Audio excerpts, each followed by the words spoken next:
Hello everyone, আমি রিম্পা। আমার চ্যানেলে সকল বন্ধুদেরকে ওয়েলকাম জানাই।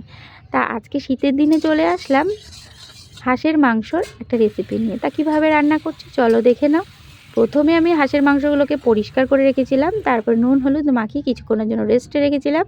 তারপরেই অল্প কড়াইতে তেল দিয়েই আমি হাঁসের মাংসগুলোকে দিয়ে নেড়ে চেড়ে ঢাকা দিয়ে দিলাম। এদিকে মশলাটা বানিয়ে নিয়েছি, সেটা হলো আদা, জিরে, ধনে, কাঁচা লঙ্কা, কাঁচা মশলা আর ভাজা মশলা রয়েছে। জিরে, গোটা ধনে, এলাচ, গোলমরিচ, দারচিনি সব কিছু দিয়ে বানিয়ে নিলাম। আর তার সঙ্গে রয়েছে কিন্তু চই। তাই মাংসটা ঢাকা দেওয়ার পরে যে জলটা বেরালো সেই জলের মধ্যেই কিন্তু আমি মশলাটা দিলাম। অ্যাকচুয়ালি জল না, মাংসের যে জল ঢেকে রাখলে বেরায় সেটা দিয়েই মাংসটাকে আমি কষিয়ে নেব। এর মধ্যে আলাদা কোনো জল দিইনি, সামান্য একটু অল্প জল দিয়েছি। আর তার মধ্যে দিয়ে আস্তে আস্তে কিন্তু এই মাংসটা রান্না করতে হয়। এই মাংসটা কিন্তু তাড়া জালে করলে হয় না।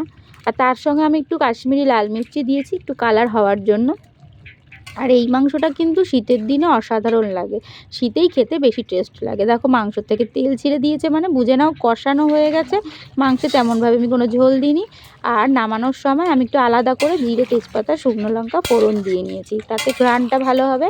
আর নামানোর সময় যে মশলাটা ভেজে রেখেছিলাম, সে একটা মশলা ভাজা, সেই ভাজা মশলাটাই উপর থেকে ছড়িয়ে দেবো। তা বন্ধুরা দেখো ছড়িয়ে দিলাম। তা তোমাদের আমার ভিডিওটা কেমন লাগছে অবশ্যই একটা কমেন্ট করে জানিও। আর আমার চ্যানেলে যদি নতুন বন্ধু হয়ে থাকো পাশে থেকে সাবস্ক্রাইব করো। ভালো থাকবে, সুস্থ থাকবে।